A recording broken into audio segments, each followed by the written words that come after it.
Harish Rajput, carpenter. हाँ हाँ, आइए आइए।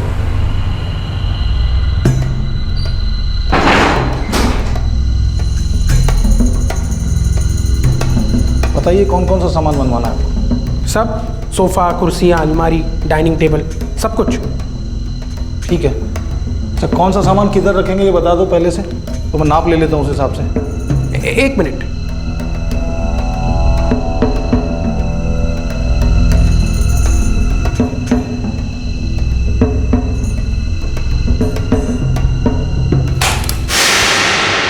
लगता है बल्ब फ्यूज हो गया। एक जाल बिछाया गया। हरीश राजपूत को पहले काम के बहाने से बुलाया गया, फिर रोशनी गुल हुई और अंधेरे में शायद एक जुर्म को अंजाम दिया गया। हरीश ने उस दरवाजे को खटखटाया तो सही, लेकिन जो अंदर जाने के बाद उसके साथ होने वाला था, बदकिस्मती से वो उसकी दस्तक सुन नहीं पाया। रात को खाना खाने के बाद करीबन 9:20 के आसपास वो घर से निकले। जब वो घर पे वापस नहीं आए तो कोई 11:30 के बाद से मैंने लगातार कई बार उनको फोन किया। इसी बीच रेखा ने मुझे बुलाया हरीश को ढूंढने के लिए।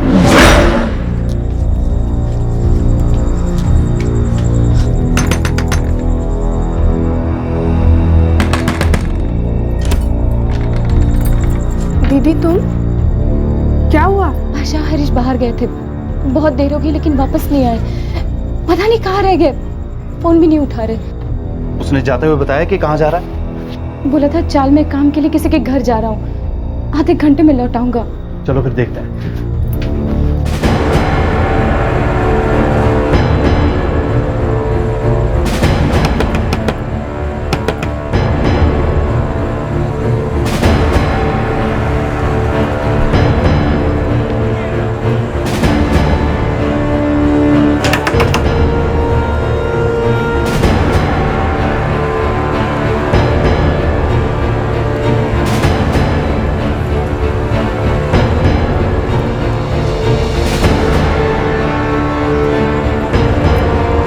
पीछे की तरफ देखिए ना, मैं यहाँ देखता हूँ।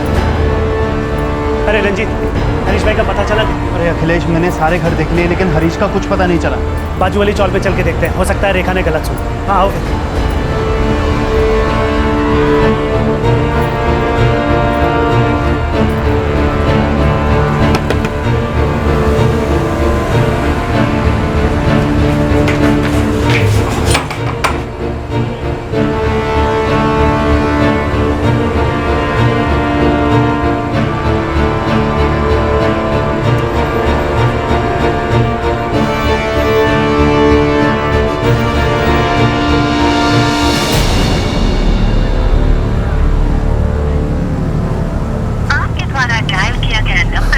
अरे हरीश का फोन तो अभी भी बंद आ रहा है।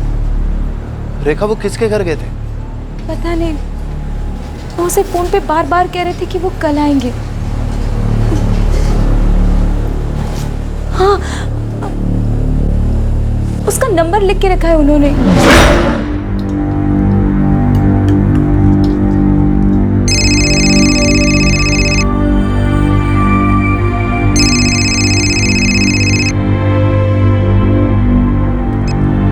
हेलो हरीश जी, आप आए नहीं फिर? हाँ, कौन बोल रहा है? शाम को फोन पे बात हुई थी ना आपसे काम के लिए, यहीं आपके चौल में रहता हूँ। अच्छा ठीक है, मैं कल आता हूँ आपके पास। आप नंबर दीजिए ना अपना, 1 मिनट।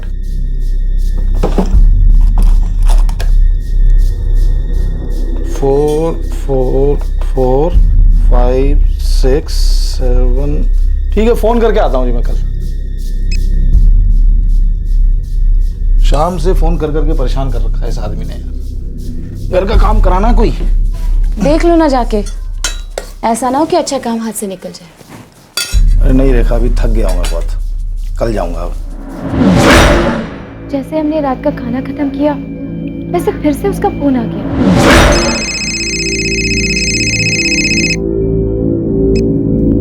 हेलो, हाँ हाँ, अरे ठीक है बाबा, आ रहा हूँ मैं। अरे फोन तो रखिए आप, मैं पहुँच रहा हूँ। हाँ 10 मिनट में पहुँच रहा हूँ बस। ओके जी। परेशान कर दिया इसने। रेखा, मैं जाता हूँ, आधे घंटे में आऊँगा, पास में काम है।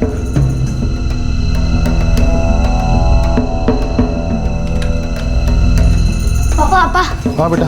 मैं भी चलो साथ पे। नहीं नहीं बेटा, रात हो रही है, तुम सो जाओ, सुबह स्कूल जाना है ना। चलो आता हूँ आधे घंटे में।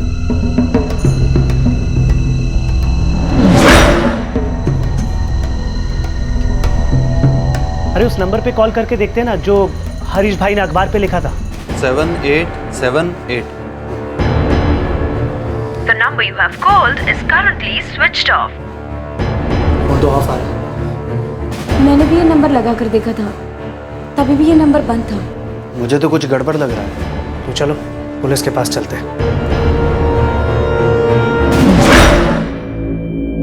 सब मेरी बीवी आशा रेखा की छोटी बहन है, और ये अखिलेश, ये हमारे पड़ोसी हैं। रेखा जी आपके पति हरीश राजपूत पेशे से कारपेंटर है ना? जी, वो ठेका लेकर काम कराते हैं। उनका एक पार्टनर भी है, विनोद कोलते।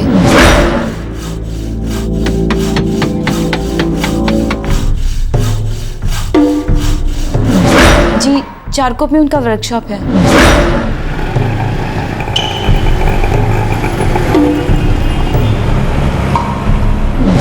ये पार्टनर विनोद कोलते, उसका नंबर बोलिए। जी,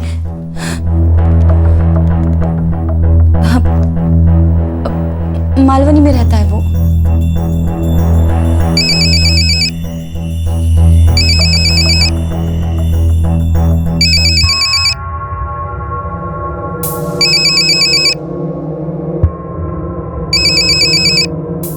हेलो, पीएसआई मुड़े बोलते हैं, जोगेश्वरी पुलिस स्टेशन।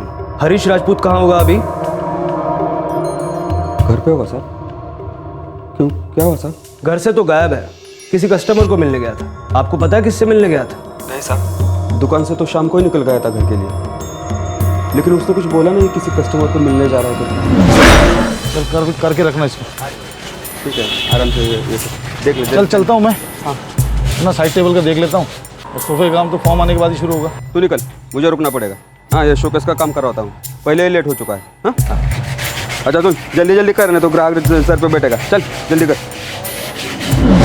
साहब, यही लास्ट बात हुई थी मेरी, किसी को मिलने जाना है, ऐसा तो कुछ बोला नहीं था उसने। ठीक है, देखिए आपके पति किसी काम में फंस गए होंगे, हम कल सुबह तक उनका इंतजार करते हैं। ऐसा कभी नहीं हुआ, रात को तो वो कभी काम ही नहीं करते हैं। फिर भी हमें सुबह तक तो इंतजार करना ही होगा। हम उनकी तलाश तब शुरू कर पाएंगे जब हमें उनका और वो दूसरे नंबर का कॉल रिकॉर्ड मिलेगा, और उसमें वक्त लगेगा। क्या पता तब तक शायद वो खुद ही घर चले आए।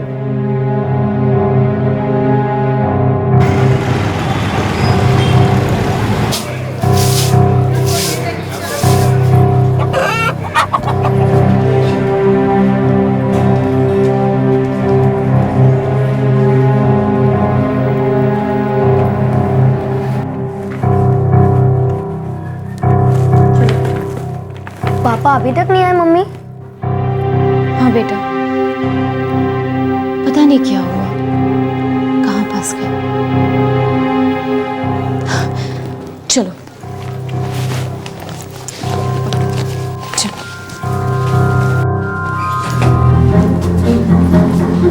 दीदी, जीजा जी की कोई खबर? नहीं, अब तक कुछ भी नहीं।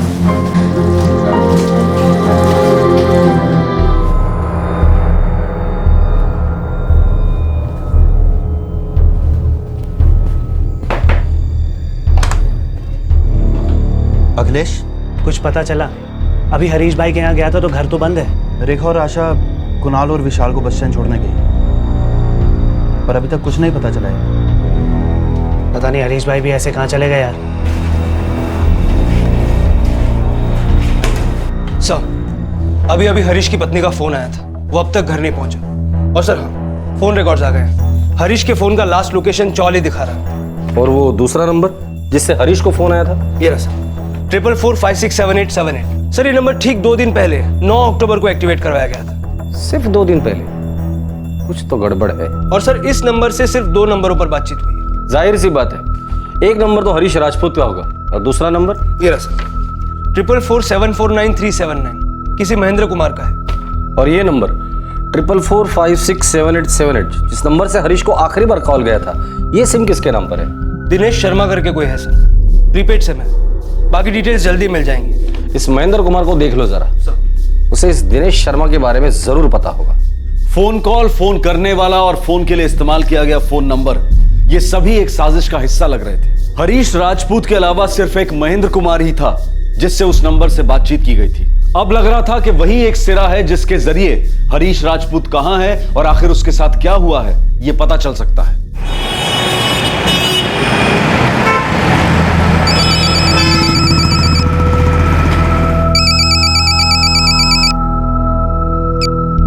हेलो, महेंद्र कुमार, जी बोल रहा हूँ। आप कौन? पीएसआई मुड़े, जोगेश्वरी थाना। जी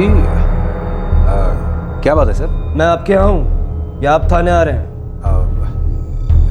लेकिन बात क्या है सर? ये हरीश राजपूत कहाँ है? ये हरीश राजपूत कौन है?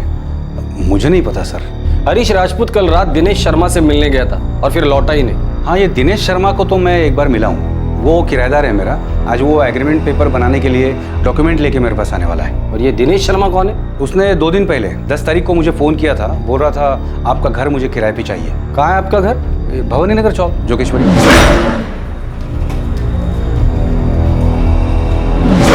भवानी नगर चौक?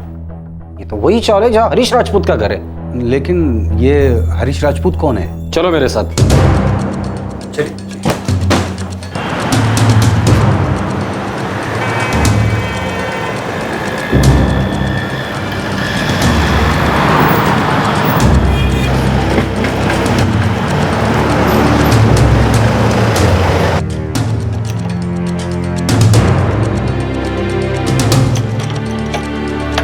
वैसे एक चाबी मैंने उनको भी दी है। आइए।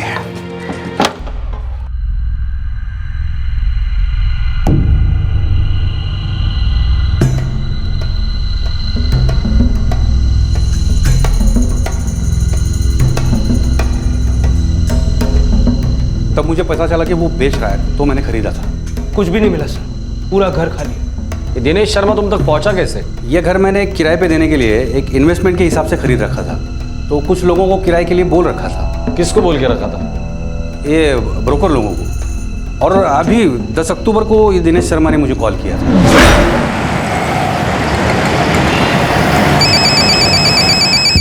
अरे बल्लू, ज़रा फ़ोन देख तो। ये देखिए। और एक मैं आपको दिखाता हूँ। हाँ, ये है। एक मिनट साहब, भवानी नगर चौल वाले घर के किराए के लिए किसी का फ़ोन है। तू ज़रा कस्टमर देख। हाँ, एक मिनट में। ये दिखा दे। हेलो महेंद्र भाई। हाँ, बोल रहा हूँ। आप कौन? दिनेश शर्मा बोल रहा हूँ। मुझे आपके भवानी नगर के चौल वाला घर रेंट पे चाहिए। आपको किसने बताया था? ऐसे तो कोई नहीं, मुझे तो बस एक ब्रोकर के उधर से पता चला। ठीक है, 40,000 रुपये डिपॉजिट है और 7,500 रुपये किराया। चलेगा? आज से ही मुझे चाहिए। नहीं, ऐसे तो मुश्किल है। क्या है ना, पहले पेपर वर्क करना पड़ेगा। महेंद्र भाई, मैं मुश्किल में हूँ जरा। पहले वाला घर मुझे आज ही खाली करना है। डिपॉजिट और 1 महीने का भाड़ा एडवांस में मिल जाएगा। मैं उसके बाद ही शिफ्ट करूंगा। डॉक्यूमेंट्स 1 दिन में दे दूंगा। पेपर वर्क पूरा हो जाएगा महेंद्र भाई, पक्का। ठीक है, ऐसा कीजिए, पैसा लेके आप मेरे गोरेगांव वेस्ट वाली दुकान पे आ जाइए। स्टेशन के पास ही एकदम। ठीक है? हाँ, मैं घंटे 2 घंटे में पहुंचता हूँ। दिनेश किसी एक और के साथ आया था। अब कौन था वो तो पता नहीं। बराबर है। तो महेंद्र भाई, चाबी?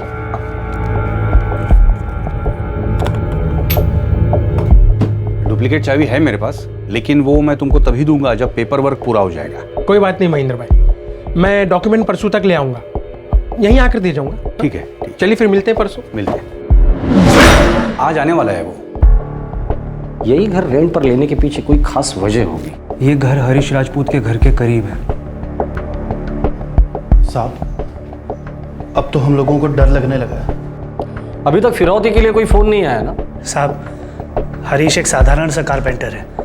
उसका अपहरण कोई क्यों करेगा? किसी के साथ दुश्मनी, कोई झगड़ा या कुछ भी?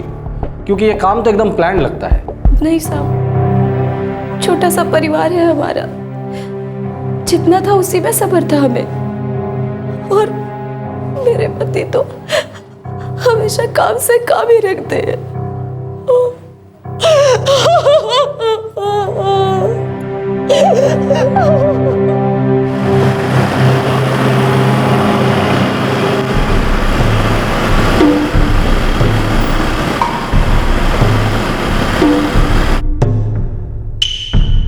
सभी थाने में भिजवा दो, हर एक फाइल चेक करो। Yes sir.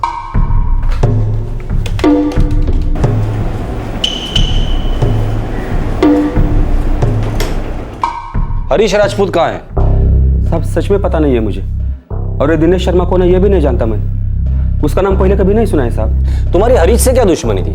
कभी झगड़ा हुआ था क्या उसके साथ? नहीं साहब, ऐसा कुछ नहीं है। हरीश और मैं पार्टनर है, हम लोगों का धंधा भी ठीक चल रहा है, तो दुश्मनी का सवाल ही नहीं है। हम लोग एक फैमिली जैसे है साहब। फैमिली में तो प्रॉब्लम खड़ा होता है ना। कहाँ है वो? क्या किया उसके साथ? किडनैप किया? मार डाला? अरे बोलना, बोल। साहब क्या बोल रहे हो साहब? सच कह रहा हूँ साहब, मैं ऐसा सपने में भी नहीं सोच सकता। मेरा यकीन करो साहब।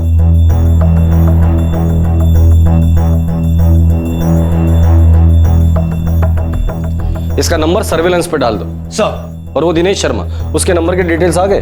सर प्रीपेड सिम था, 1-2 दिन में डिटेल्स आ जाएंगे। पूरा एक दिन निकल गया लेकिन अभी तक फिरौती के लिए कोई फोन नहीं आया। इस आदमी ने हरीश के घर के पास ही घर किराए पे ले लिया, फिर काम के बहाने जोर देकर उसे घर पर बुला लिया। मुझे तो डर लग रहा है कि कहीं कोई अनहोनी ना हुई हो। सर महेंद्र को बुलवा के दिनेश का स्केच बनवाऊं? बुला लो। सर।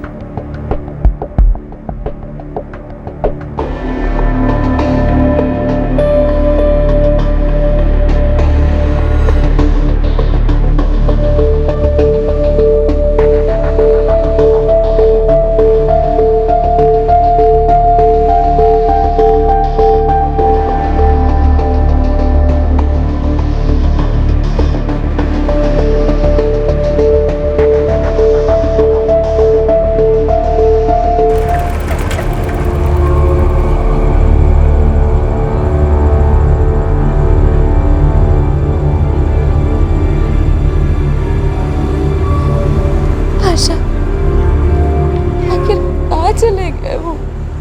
भगवान करे जीजा जी ठीक हो और जल्दी वापस आ जाए। ऐसे कहाँ चले गए वो?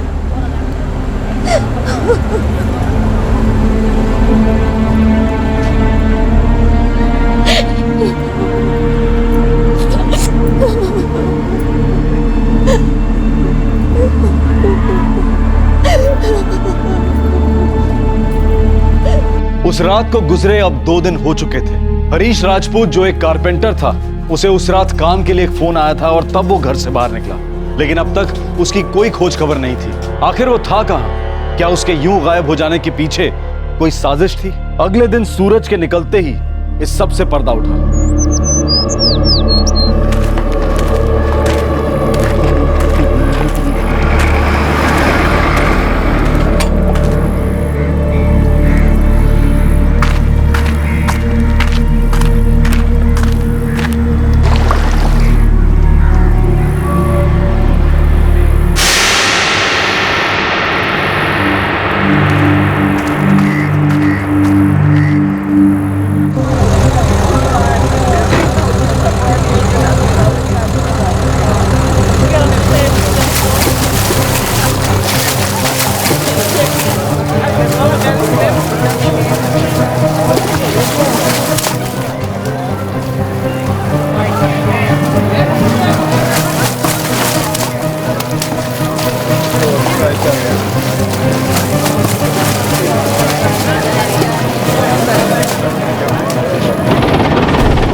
गोरेगांव पुलिस को नाले के पास एक लाश मिली है। बॉडी का हुलिया हरीश राजपूत से मेल खाता है।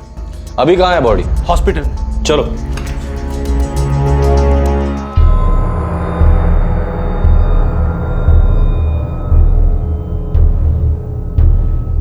बॉडी काफी सड़ चुकी है, लेकिन ये साफ साफ गला घोटने का मामला दिख रहा है। मौत का समय क्या होगा? लगभग 72 घंटे पहले हुआ होगा। घर वाला ने इन्फॉर्म कर।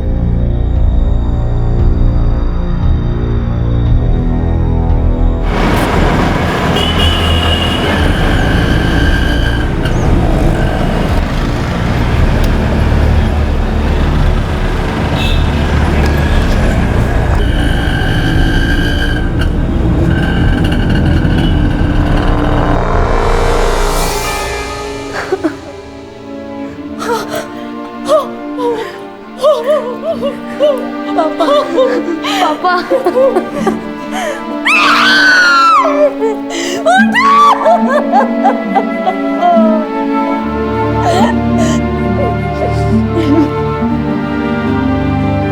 हम लोग मिसिंग कंप्लेंट को मर्डर केस में बदल रहे हैं। सर, हो ना हो इसमें हरीश के उस पार्टनर विनोद का कुछ हाथ है। क्यों?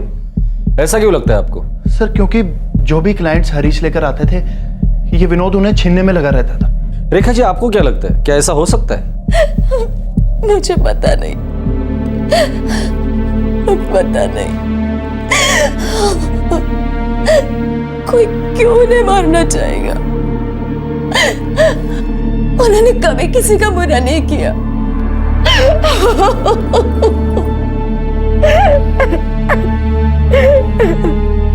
साहब, अब क्या बोलूं साहब? मैंने आपको पहले ही बोला था कि हम लोगों के बीच में कोई दुश्मनी नहीं थी। पिछले 3 साल से हम लोग पार्टनर थे। लेकिन हरीश तो अब रहा नहीं, मतलब उसके सारे क्लाइंट्स अब तुम्हें मिल जाएंगे। साहब, मुझे क्लाइंट की कमी नहीं है, भगवान का दिया बहुत काम है मेरे पास। हम लोग पार्टनर ही इसीलिए बने थे कि काम का बोझ बांट सके। वो मेरा अच्छा दोस्त था साहब, मैंने ऐसा बिल्कुल नहीं किया। तो फिर तुम्हारे हिसाब से ये सब कौन कर सकता है? पता नहीं साहब। हरीश का किसी क्लाइंट के साथ झगड़ा हुआ था या किसी से दुश्मनी थी उसकी? नहीं, ये तो कुछ पता नहीं साहब। ठीक है, मुझे हरीश के सारे क्लाइंट्स की लिस्ट चाहिए।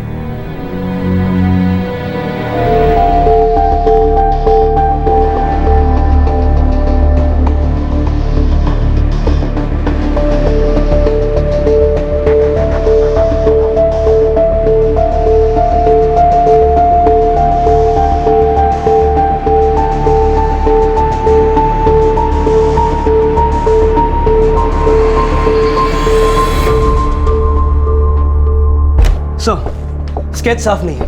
दरअसल महेंद्र दिनेश शर्मा से सिर्फ एक ही बार मिला था, जब वो पैसे देने आया था।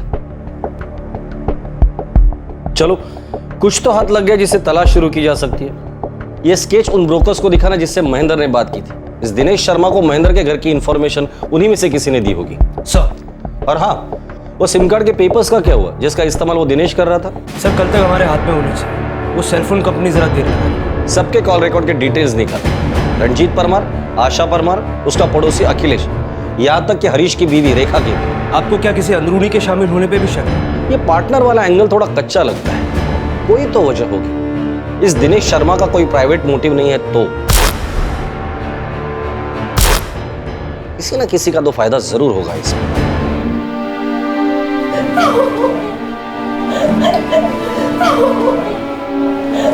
राम नाम सत्य है, राम नाम सत्य है, राम नाम सत्य है, राम नाम सत्य है, राम नाम सत्य है, राम नाम सत्य है, राम नाम सत्य है।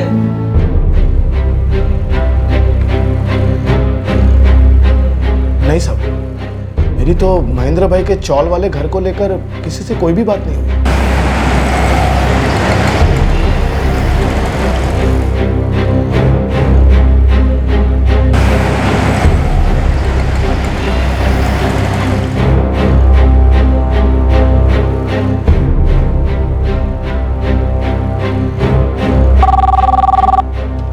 जोगशी प्रसन्न मुळे बोलतो।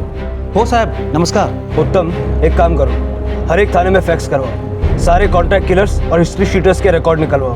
दिनेश शर्मा शायद हमें इनमें से ही मिल जाए। ठीक है साहब।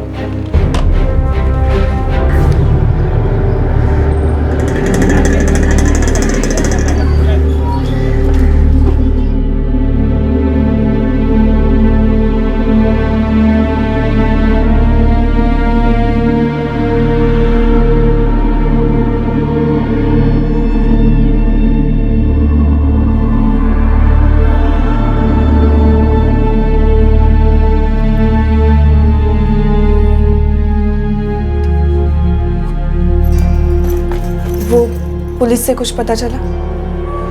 नहीं, अभी तक तो कुछ नहीं।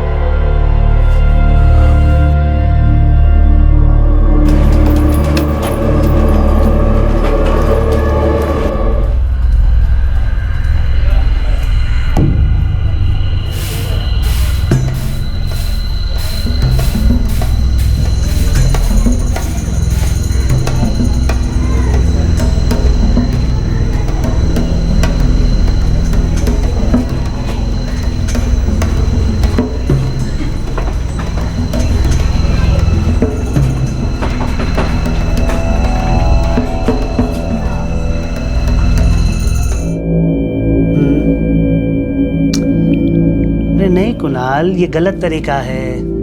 देखो, कल क्या बताया था कि जब ये नहीं जाता है नंबर तो यहाँ पर लगाते हैं डेसिमल और ये आता है 0 कैरी। ठीक है, कल बताया था ना तुम्हें, तुम फिर भूल गए। हाँ, वो निकल गया दिमाग से। चलो कुछ नहीं होता, फिर से करो। हाँ, ये लो जी, शुक्रिया।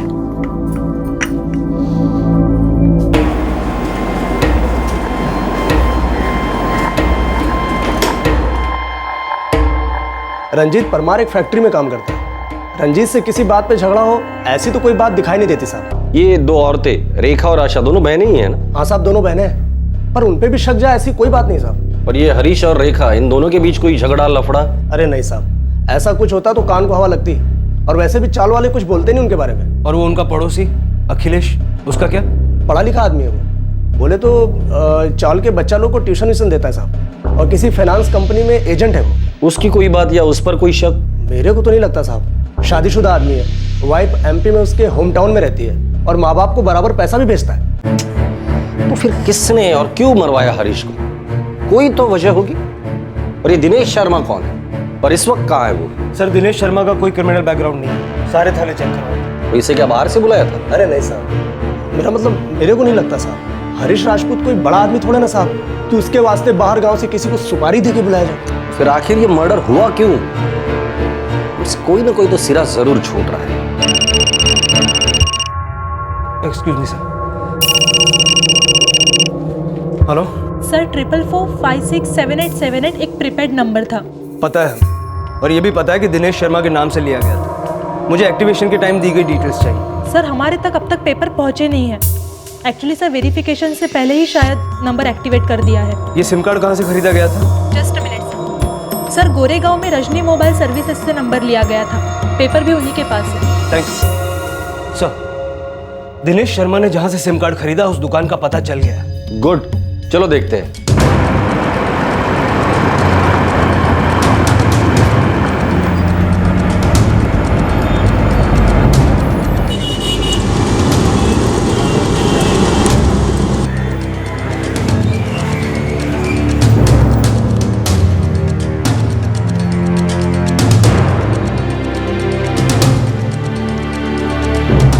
सर, ये सिम कार्ड 9 अक्टूबर को बिका था।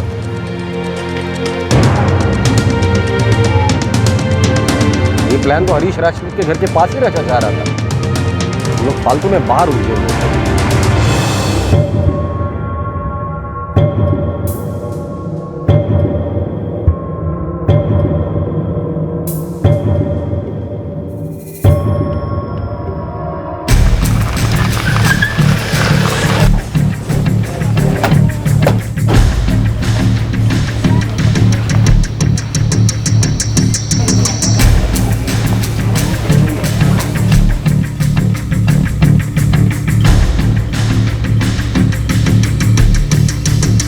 सर, ये तो रंजीत परमार का घर।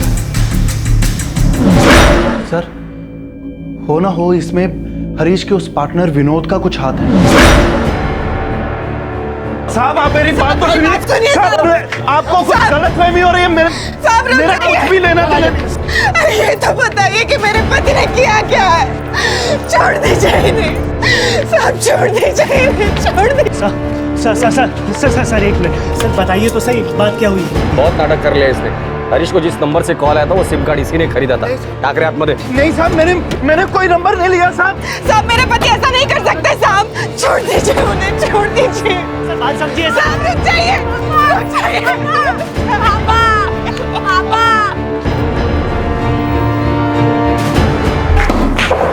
साहब, मैंने कुछ नहीं किया साहब। रंजीत, तुम्हारे साली का पति हरीश राजपूत क्यों मारा उसे? साहब, आप लोगों को गलतफहमी हो रही है साहब। मैंने किसी को नहीं मारा। चल मानता हूं कि तूने नहीं मारा। किससे मरवाया? दिनेश शर्मा से? नहीं साहब, मुझे कुछ समझ में नहीं आ रहा है कि आप लोग मेरे पीछे क्यों पड़े हैं। क्योंकि सिम कार्ड हासिल करने के लिए तुम्हारे रेशन कार्ड का इस्तेमाल हुआ है। इसमें दिनेश शर्मा का नाम फर्जी तरीके से डाला गया है। या तो ये दिनेश शर्मा तुम्हारा साथी है या तो ये नाम मनगढ़ंत है। इस हत्या के पीछे असली खिलाड़ी तुम ही हो। नहीं साहब, भगवान कसम साहब, मैं कुछ नहीं जानता। और इस सब में मेरा राशन कार्ड कहाँ से आ गया मैं नहीं जानता। इस सब में मेरा कुछ लेना देना नहीं है साहब।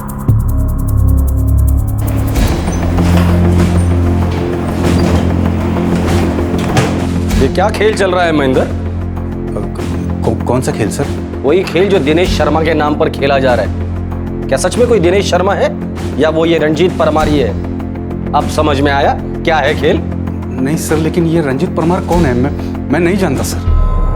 सर मुझसे बहुत बड़ी भूल हो गई कि मैंने अपना घर बिना किसी पेपर वर्क के, बिना किसी पुलिस वेरिफिकेशन के भाड़े पे चढ़ा दिया। बस ये मर्डर के बारे में मैं कुछ नहीं जानता सर, कसम से। देख महेंद्र, सच सच बता दे।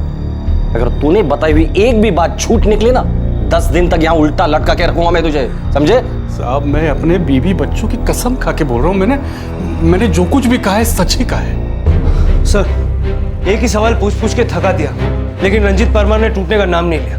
मुझे लगता है वो भी गलत लपेटे में आ रहा है। पॉसिबल है, ये आदमी मुझे इतना चालाक लगता नहीं। अगर ये इतना शातिर होता तो एटलीस्ट खुद का राशन कार्ड यूज नहीं करता सिम खरीदने के लिए। पर सवाल ये है कि हरीश राजपूत को मारने के लिए कोई इतनी बड़ी साजिश क्यों रचेगा? मुझे नहीं लगता ये रंजीत परमार शामिल है इसमें। छोड़ दो उसे। सर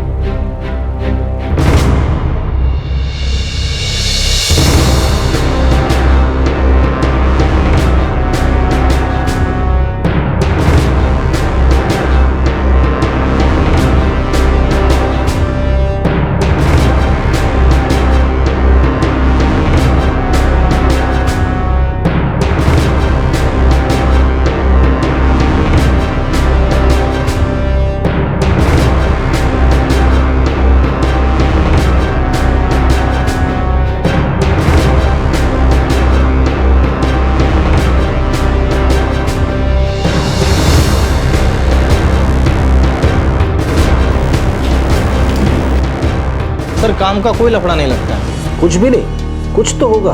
अब क्या है कि बाहर से तो सब साफ सुथरा दिखता है, लेकिन जरा डीप में देखो तो एक बात हिट किया मेरे को। क्या? वो जो मास्टर जी है ना अखिलेश, जो ट्यूशन लेता है रंजीत परमार के बेटे कुणाल की, वो हरीश राजपूत के बेटे विशाल की ट्यूशन क्यों नहीं लेता? पूछो क्यों? आगे बोल। आगे बात ये है कि 1.5 साल पहले तक दोनों की ट्यूशन लेता था, ठीक है, दोनों को साथ पढ़ाता था। फिर अचानक से उसने विशाल की ट्यूशन क्यों बंद कर दी? सोचने की बात है, सोचो सोचो। ए हीरो, आगे बोल। आगे मुझे कुछ नहीं मालूम, चाली में भी किसी को आइडिया नहीं है। अच्छा ये हरीश की बीवी रेखा, क्या उसका किसी के साथ अफेयर या चक्कर था? तो पक्का बोलना तो मुश्किल है। वैसे हो सकता है हरीश का लफड़ा हो किसी के साथ, उसकी पत्नी का भी चक्कर हो सकता है। अखिलेश सिंह, इसके बारे में सब कुछ पता करो। इसका आगा पीछा, इसका बैकग्राउंड, ये कहां से आया, क्योंकि अभी तक हमें सिर्फ इसके काम के बारे में पता है। सर सिम कार्ड लेने के लिए किसी ने मेरा राशन कार्ड यूज किया। दिनेश शर्मा, लेकिन ऐसा तो कोई आदमी इस चौल में कभी रहा ही नहीं। महेंद्र भाई ने कहा तो था कि उसने एक दिन पहले ही घर किराए पे लिया था।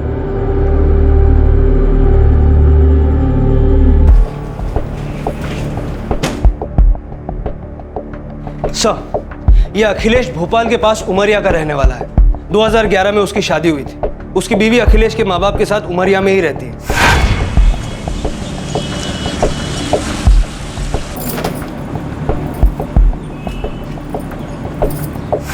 अखिलेश ग्रेजुएट है, बैंकों के लिए सेल्स एजेंट का काम करता है और ट्यूशन लेता है। 1.5 साल पहले हरीश राजपूत के बेटे विशाल की ट्यूशन लेना उसने बंद किया था। क्यों? एक काम करो, आशा परमार को पुलिस स्टेशन बुला लो। कहना इंटरोगेशन नहीं करना, कुछ जानकारी चाहिए। सर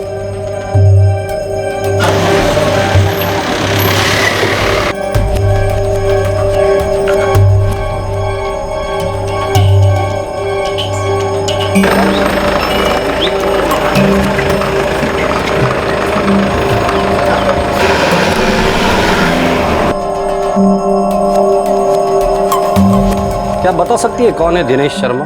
पता नहीं साहब, इससे पहले मैंने ये नाम कभी सुना ही नहीं। आशा परमार, आप और आपकी बहन रेखा परमार काफी सालों से पास पास रहते हैं ना? जी 11 साल हो गए। मतलब विशाल और कुणाल के पैदा होने से पहले? जी। और ये अखिलेश कितने सालों से चाल में रहता है? लगभग 4 साल हो गए। आशा, ऐसी कोई वजह होगी जिसके लिए अखिलेश हरीश को मार डाले? पता नहीं, क्या मालूम। पर आप ऐसे क्यों पूछ रहे हैं? 1.5 साल पहले तक अखिलेश हरीश के घर में विशाल और कुणाल को पढ़ाता था। फिर अचानक हरीश ने विशाल की ट्यूशन बंद करा दी। क्यों? पहला लिखो ratio of 15 seconds to 1 minute लिखो। ठीक है। दूसरा सवाल है 1 मीटर टू 60 सेकेंड्स। 6 लिखो। 6 लिखो। मैं सच में नहीं जानती, पर हाँ, एक दिन अखिलेश ने अचानक विशाल को पढ़ाना बंद कर दिया। वो सिर्फ कुणाल को ही पढ़ाता था। इसके बारे में मैंने रेखा से पूछा तो उसने बोला कि विशाल को ट्यूशन की ज़रूरत नहीं है, वो अपनी पढ़ाई खुद कर सकता है। अच्छा, सीधा सा सवाल पूछ रहा हूँ, सीधा सा ही जवाब देना। क्या कभी अखिलेश और हरीश के बीच में झगड़ा हुआ था? मैं नहीं जानती।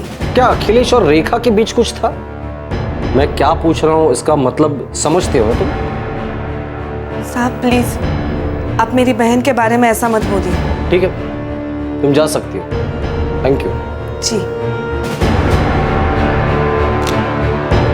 मुझे जाकर उस अखिलेश को लेकर आना, इससे पहले कि ये उसे मिलकर कुछ बताए।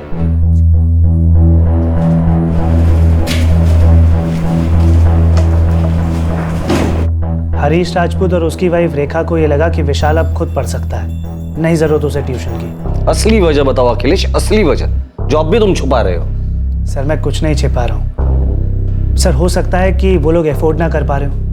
हाँ, पर ऐसा उन्होंने मुझे कुछ कहा नहीं। उस चाल में पिछले 4 साल से तुम रहते हो। हरीश राजपूत बहुत बड़ा कारपेंटर नहीं था, पर उसकी हालत इतनी भी खराब नहीं थी। सबसे पहले तुमने कुणाल को पढ़ाना शुरू कर दिया, उसके बाद तुमने विशाल की ट्यूशन लेना शुरू कर दिया। फिर एक दिन अचानक तुम्हें विशाल की ट्यूशन बंद करने को कहा जाता है। क्यों? आपका इशारा क्या है सर? तुमने हरीश राजपूत को मारा। इतनी सी बात पे मार दूंगा क्या सर? क्या कह रहे हैं सर? सर मेरी अच्छी खासी जिंदगी है, मैं खुश हूँ, मैं शादीशुदा हूँ सर। और सबसे बड़ी बात सर, हरीश राजपूत और मेरे बीच में कोई दुश्मनी नहीं थी। आशा परमार, रेखा राजपूत की बहन ने हमें बताया कि तुम्हारा और रेखा का अफेयर था, इसीलिए हरीश ने तुम्हारी ट्यूशन बंद करा दी थी।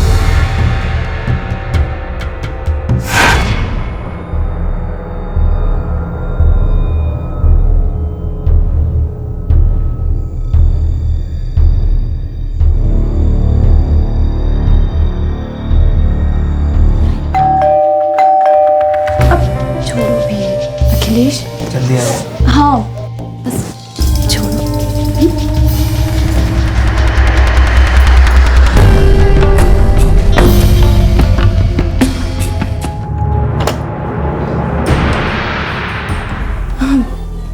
आप इतने जल्दी आ गए? अरे कुछ तबीयत ठीक नहीं लग रही थी ना, इसलिए लौट आया।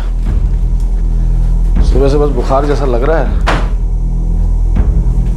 आप बैठिए ना, मैं पानी लेकर आती हूँ।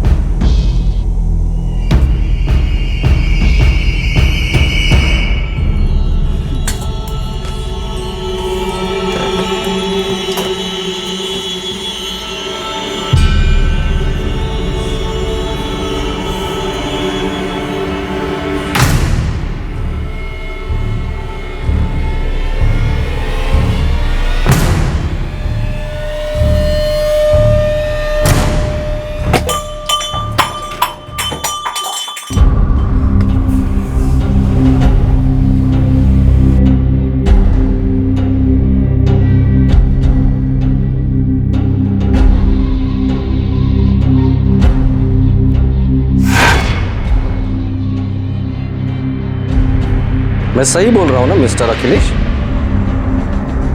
जी, लेकिन सर रेखा और मेरे बीच में इस बात को हुए 1.5 साल से ऊपर हो गया। उसके बाद मैंने शादी भी कर ली सर, और जब से हरीश को हमारे बारे में पता लगा है तब से रेखा और मेरे बीच में कोई रिलेशन नहीं है। गुड गुड, बोलते रहो बोलते रहो। मैंने अंधेरे में तीर छोड़ा था, तुक्का मारा था। अब तुम सच बोलने लगे हो, वरना तुम्हें ट्यूशन से निकालने की कोई वजह ही समझ में नहीं आ रही थी, और तुम कुणाल को अभी भी पढ़ा रहे हो। इसका मतलब रंजीत और आशा तुम्हारे और रेखा के अफेयर के बारे में जानते ही नहीं।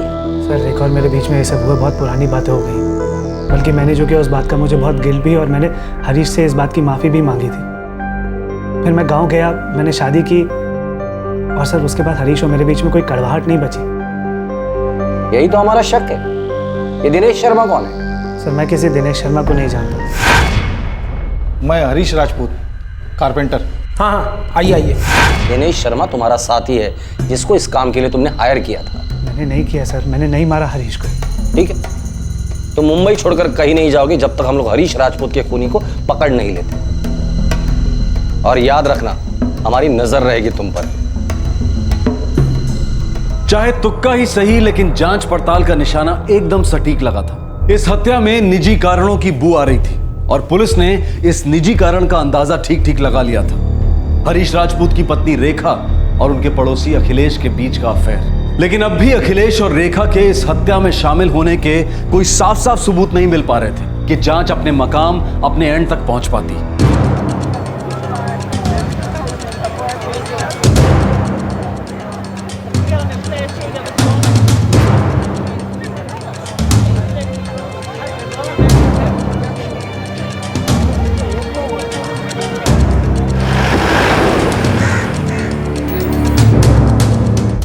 मैं गलत राह पर चली गई थी, लेकिन मैं अपने पति का खून नहीं कर सकती।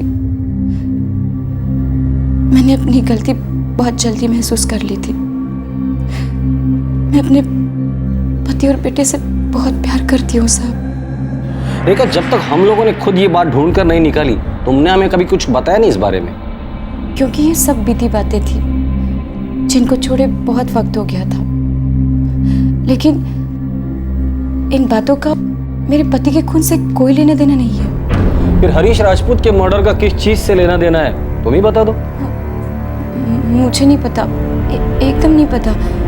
हाँ, मैं भटक गई थी। हाँ, मैंने अखिलेश से प्यार किया था। हाँ, उन्होंने हमें रंगे हाथ पकड़ लिया था। उन्होंने मेरे साथ बहुत सख्ती की थी, लेकिन वो बहुत भले आदमी थे साहब। देखो, अगर तुम मुझे छोड़ना चाहती हो तो जा सकती हो। मैंने सपने में भी नहीं सोचा था कि तुम मुझसे इतनी नाखुश हो जाओगी कि दूसरे आदमी का सहारा ढूंढने लगोगी। मुझे माफ कर दो हरीश, ऐसा नहीं चाहती थी। मेरी ऐसी सोच बिल्कुल भी नहीं थी। तुम्हारी क्या सोच है ये मुझे नहीं पता, लेकिन अगर तुम उसके साथ जाना चाहती हो तो जा सकती हो। विशाल को संभाल लूंगा मैं। अगर तुम्हें लगता है कि तुम उस आदमी के साथ खुश रह सकती हो तो जाओ, खुश रहो। लेकिन एक बार सोच लो कि तुम्हारा ये संबंध परिवार को तबाह कर रहा है। जरा विशाल के बारे में सोचो जरा, क्या सोचेगा वो कि उसकी मां ने अपने इश्क में उसके बाप को छोड़ दिया, शादी तोड़ दी। कितना प्यार कर पाएगा वो तुमको, सोचो एक बार।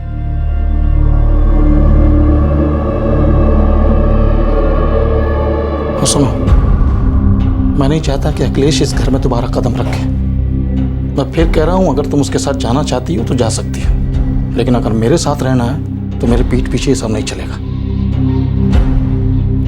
और अगर दोबारा ऐसा हुआ तो सीधे तलाक दूंगा तुम्हें मैं, याद रखना।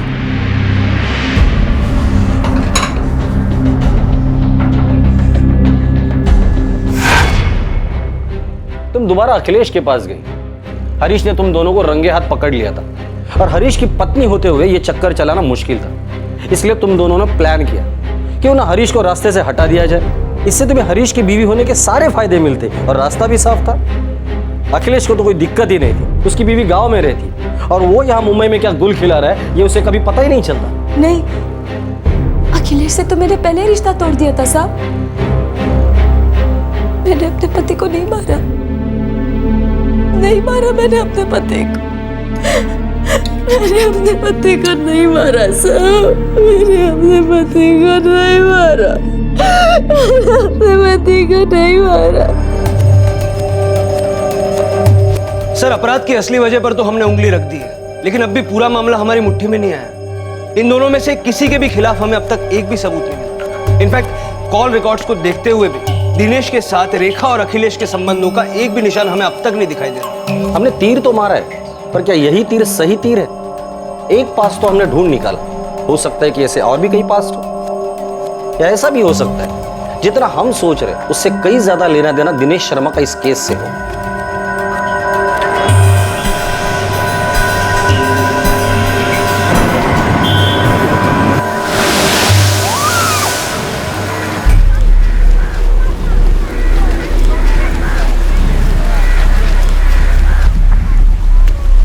मैं कल निकल रहा हूँ। शादी दिसंबर में है ना? हाँ, लेकिन मैं कोई रिस्क लेना नहीं चाहता पुलिस उधेड़-बुन में, और मैं नहीं चाहता कि वो सब समझ पाए। तो तुम्हें क्या लगता है मुझे भी निकलना चाहिए?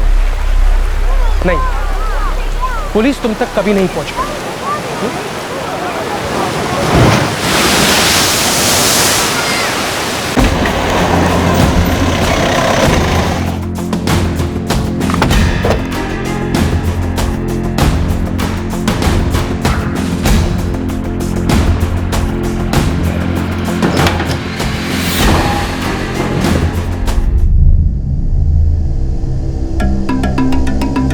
पूरे चांसेस है कि हरीश राजपूत को इसी घर में मारा होगा, या दिनेश शर्मा अपने साथियों के साथ उसका इंतजार कर रहा होगा। उन्होंने हरीश राजपूत को बुलाया होगा, फिर गला घोटकर मार डाला होगा।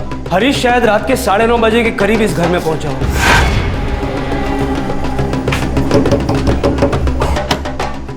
मैं हरीश राजपूत।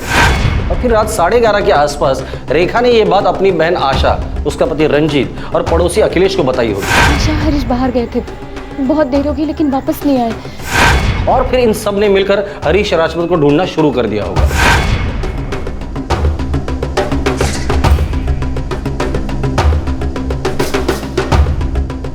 सर, अगर मान लें कि रेखा और अखिलेश भी इसमें शामिल थे, तो फिर वो लोग यहाँ इस घर में जरूर आए होंगे। दिनेश के साथ मिलकर बॉडी को नाले पे फेंका हो, वापस लौटे होंगे और फिर तलाश का नाटक शुरू किया होगा। बॉडी को ठिकाने लगाने के लिए किसी न किसी व्हीकल का इस्तेमाल किया होगा।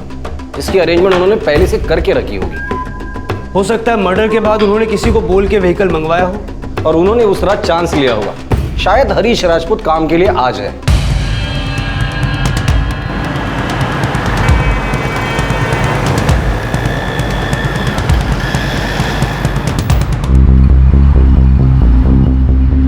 दिन के ट्रैफिक में हमें यहाँ पहुंचने के लिए आधा घंटा लग गया। रात के वक्त तो उन्हें 15 मिनट भी नहीं लगे होंगे और काम हो गया होगा।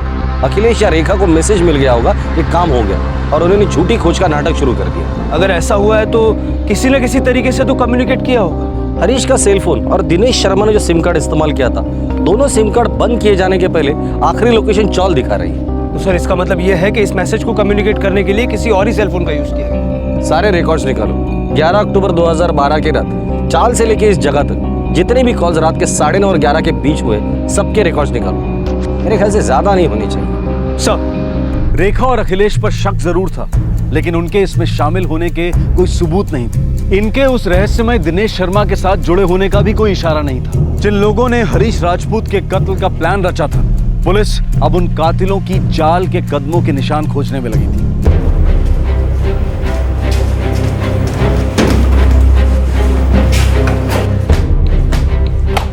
11 अक्टूबर 2012 रात 9:30 से 11 के दौरान चौल से नाले के इलाकों के बीच करीब 5,500 सिम एक्टिव थे। इसमें से हमें एक ऐसा नंबर ढूंढना है जिसका मूवमेंट चाल से नाले की तरफ। सर,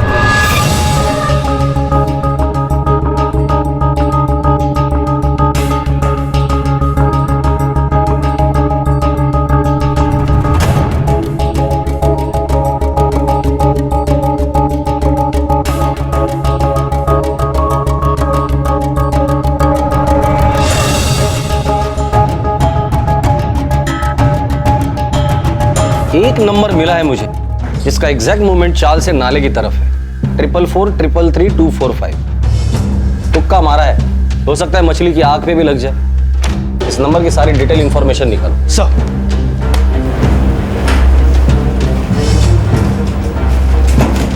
सर 444-333-245 ये नंबर दमन का है और किसी रोहित प्रकाश का। रोहित प्रकाश?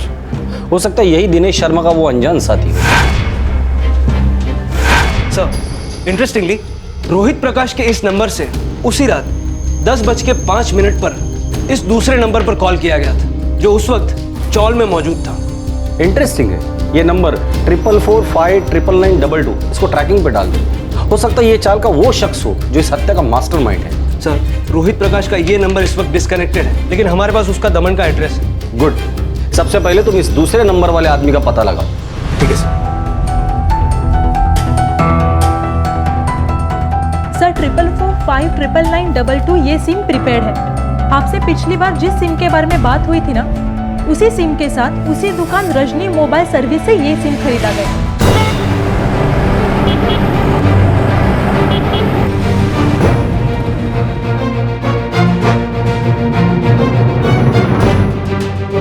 सर ये सिम कार्ड भी उसी एड्रेस प्रूफ पर दिनेश शर्मा ने खरीदा था।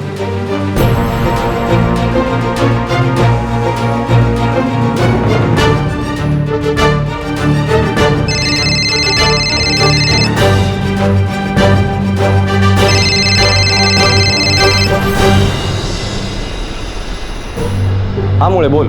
सर ये दूसरा वाला सिम भी दिनेश शर्मा के नाम पर है और रंजीत परमार के एड्रेस प्रूफ पर ही खरीदा गया था। ग्रेट।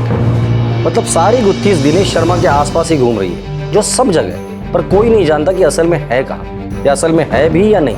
क्या हो सकता है कि दिनेश शर्मा सिर्फ एक नाम इस्तेमाल किया है इस मर्डर के मास्टरमाइंड और एग्जीक्यूटर में, जो शायद दो अलग अलग लोग हैं। सर मुझे लगता है कि इस गुत्थी की चाबी अगर किसी के पास है तो वो है रोहित प्रकाश। मुड़े हमें दमन चलना होगा।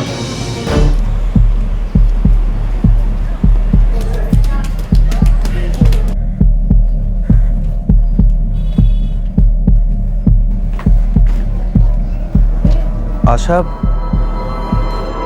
ये अखिलेश और रेखा के बारे में तो मुझे कुछ पता ही नहीं था। तुम्हें पता था कुछ? नहीं, जीजा जी ने भी कभी कुछ नहीं बोला। और रेखा और अखिलेश किसी को क्यों बताएंगे? अच्छा, कहीं कुछ ऐसा तो नहीं जो सिर्फ मुझे ना बताओ, या हम दोनों को ही ना बताओ? आप कहना क्या चाह रहे हैं? नहीं, कुछ नहीं, रहने दो।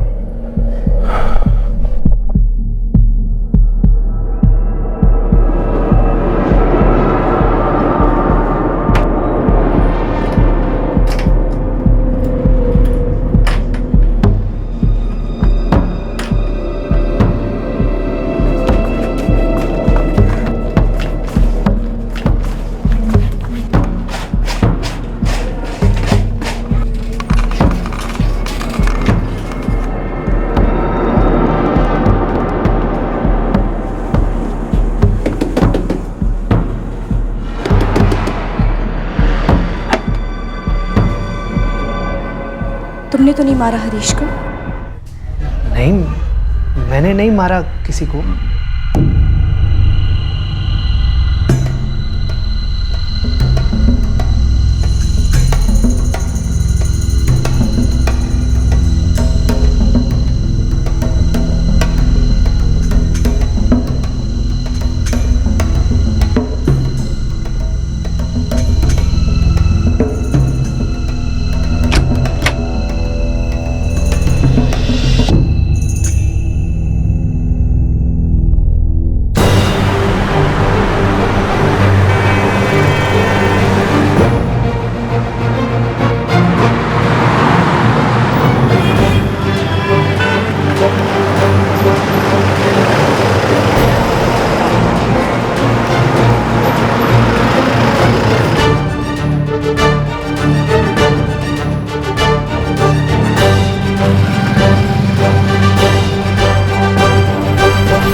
G3 कॉल रिकॉर्ड्स के मुताबिक रोहित प्रकाश का घर यही है।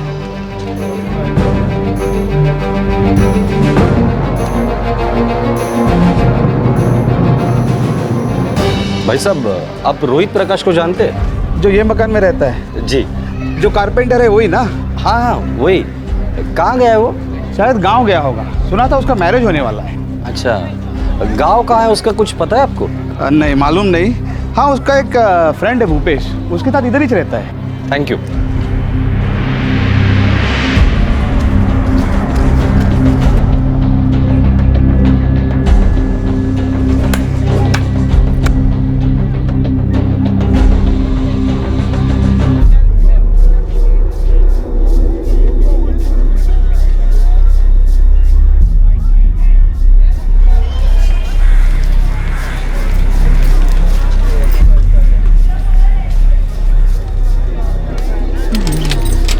रुपेश जी, हमें रोहित से मिलना है। कहाँ है रोहित? रोहित? कौन रोहित? मैं किसी रोहित को नहीं जानता हूँ। ये सब क्या है? छोड़ो। तो पक्की बात है कि तुम रोहित को बहुत अच्छी तरीके से जानते हो। मैं सच बोला। सब बता रहे। और अब तुम्हें याद भी आया होगा कि रोहित कौन है और इस वक्त कहाँ है वो। रोहित अपनी शादी के लिए गया साहब। ये दिनेश शर्मा कौन है और ये रोहित का और दिनेश का आपस में कनेक्शन क्या है? दिनेश शर्मा कोई है ही नहीं। रोहित ही दिनेश शर्मा बन गया था। हेलो हरीश जी, आप आए नहीं फिर? हाँ, कौन बोल रहा है? दिनेश शर्मा। शाम को फोन पे बात हुई थी ना आपसे काम के लिए। यहीं आपके चौल में रहता हूँ। गुड, हमारा भी यही अंदाजा था कि ये रोहित ही होगा। अब सिर्फ इतना बता दे, ये रोहित है कौन, इसका आगा पीछा क्या है और गांव कौन सा है उसका? उमरिया, भोपाल के पास। सर, ये अखिलेश भोपाल के पास उमरिया का रहने वाला है। उमरिया? सर, ये अखिलेश भी तो उसी गांव का रहने वाला है। अब जाके पहले के सारे टुकड़े एक दूसरे से जुड़ रहे हैं।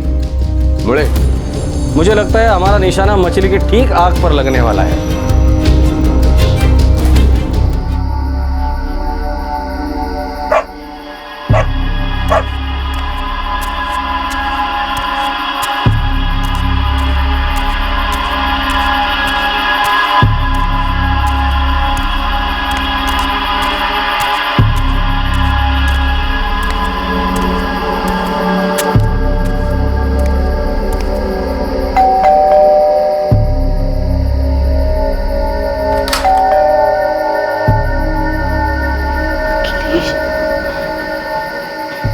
क्या चाहिए तुम्हें?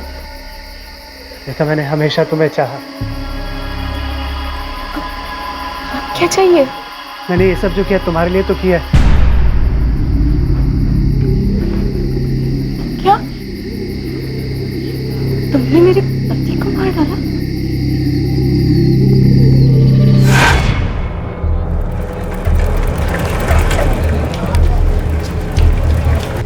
मैं जी नहीं सकता तुम्हारे बिना। अखिलेश, मैं किसी की बीवी हूँ, एक बच्चे की माँ हूँ मैं। मेरा घर परिवार है। देखो, हमारे भी जो भी कुछ हुआ है वो भूल जाओ। गलती हो गई थी मुझसे, बहक गई थी मैं। बस अब भूल जाओ सब। और फिर तुम्हारी भी तो शादी हो चुकी है ना। देखो, जो हुआ सो हुआ। मैं अपने पति और बेटे को नहीं छोड़ सकती। ऐसा तो बोल दो कि तुम मुझसे प्यार नहीं करती। मैं तुमसे प्यार नहीं करती। बस चले जाओ यहाँ से।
मैं सहन नहीं कर पाया।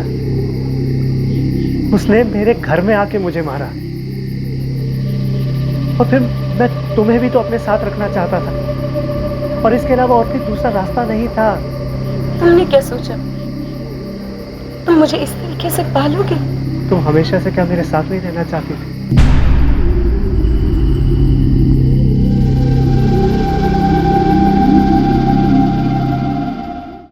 तुम्हें क्या लगा था तुम्हारा जुर्म कभी पकड़ा नहीं जाएगा? क्या सोच लिया था हरीश को मारकर उसकी बीवी तुम्हारी हो जाएगी? बदला लेना था मुझे उससे, बेइज्जती का पाठ पढ़ाना था। अरे मास्टर था, बच्चों को पाठ पढ़ाते रहता ना तो तेरी इज्जत बची रहती थी। इतने साल बच्चों को जो पाठ पढ़ाया था खुद उससे तूने कुछ सीखा? मुझे रेखा से शादी करनी थी।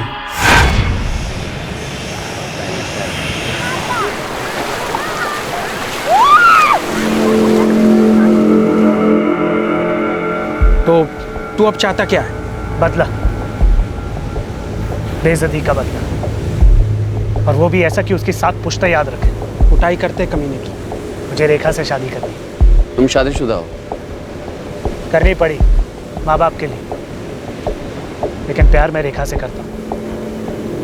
लेकिन तुमने तो बोला था कि रेखा तुम्हारे साथ रहना नहीं चाहती।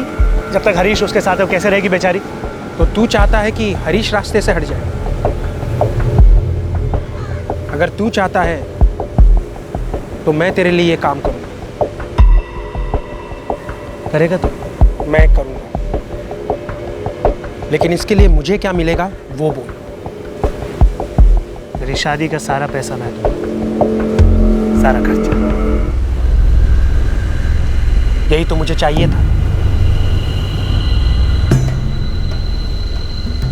भूपेश, मैं तुम्हें कुछ पैसे दूंगा, लेकिन इसकी तैयारी थोड़ी अच्छे से करनी होगी। हमने 2 बार ट्राई किया लेकिन बात बनी नहीं। और इस बार तूने रंजीत परमार का रेशन कार्ड चुरा लिया। हाँ, मैंने चुराया और उसका एक डुप्लीकेट बनाया, सिम कार्ड हासिल कर लिया। देखो, भाड़ा 8,000 लूंगा, ज़्यादा 500 कम, उससे ज़्यादा नहीं। डिपॉजिट लेकिन मैं 40,000 लूंगा। ठीक है, थोड़ा टाइम दो, 2-3 पार्टी है मेरे पास, मैं दिखाता हूँ। जल्दी करो, क्या है ना, मैंने घर लोन पे लिया हुआ है और मुझे जल्दी से जल्दी भाड़े पे चढ़ाना है। अपना नंबर दे दो। हाँ लो।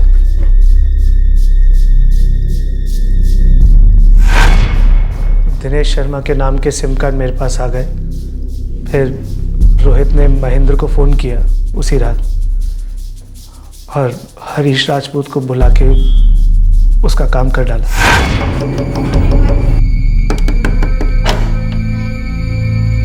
मैं हरीश राजपूत, कारपेंटर। हाँ हाँ, आइए आइए।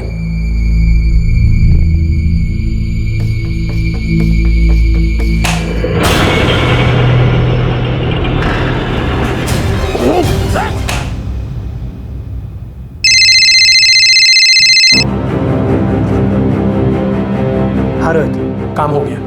अच्छा, ऐसा कर, तू पहले फ़ोन से सिम बाहर निकाल दे, ठीक है? और मैं अभी आता हूँ वहाँ पे।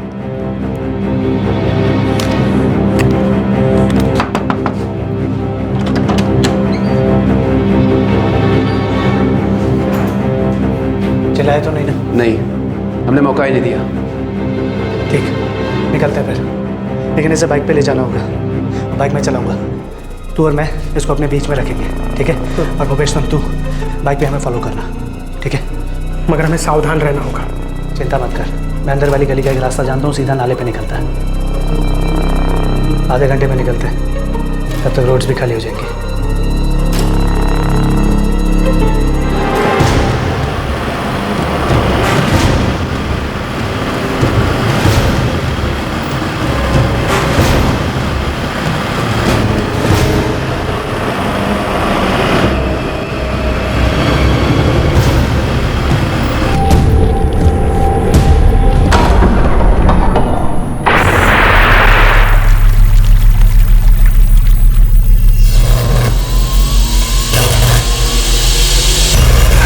हम उसकी लाश को नाले में फेंक के वापस आ गए और फिर घर आकर हरीश राजपूत को ढूंढने में लग गए। बड़े दुख की बात है। क्या सोच लिया था हरीश को मारकर तुम्हारा बदला पूरा हो जाएगा, उससे तुम्हारा प्यार तुम्हें वापस मिलेगा?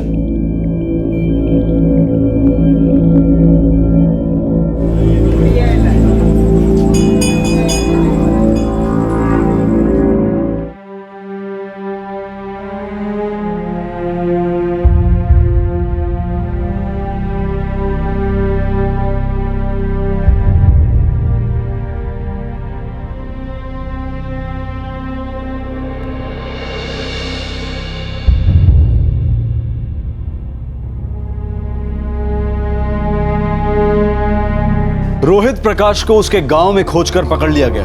अखिलेश, भूपेश और रोहित तीनों भी जुडिशियल कस्टडी में हैं। पुलिस चार्जशीट फाइल कर चुकी है और जल्द ही केस की सुनवाई शुरू हो जाएगी। बदले की भावना और हासिल ना हो सके प्यार की दीवानगी ने एक आदमी को संगीन जुर्म की तरफ धकेल दिया, जिससे कई मासूम लोग तबाह हो गए, टूट गए। जिस औरत के लिए वो तरसता था, उसी औरत का बेटा अनाथ हो गया। उसकी अपनी पत्नी की जिंदगी एक ऐसा पति पाकर बर्बाद हो गई जिसे उसकी जरा भी परवाह नहीं थी। जब आप हदें पार कर जाते हैं, तब सीमा में रहना नामुमकिन हो जाता है। ऐसा नहीं है कि गुस्सा आना स्वाभाविक नहीं है, किसी के लिए आकर्षण होना स्वाभाविक नहीं है, लेकिन इनके परिणाम अक्सर हर कोई जानता है। माना कि दीवानगी, जुनून, पैशन एक इंसानी अभिव्यक्ति है, लेकिन इसके परिणाम में जो अपराध होते हैं वो अक्सर एक बड़ी हैवानी छाप छोड़कर जाते हैं। आपसे फिर मुलाकात होगी क्राइम पेट्रोल दस्तक में एक और नए केस के साथ। तब तक अपना ख्याल रखें, सुरक्षित रहें और याद रखें, किसी की जान लेकर हम अपनी समस्याओं का हल नहीं पा सकते हैं। जय। इस तरह के और भी एपिसोड देखने के लिए हमारे चैनल को सब्सक्राइब करें और बेल आइकन दबाना ना भूलें।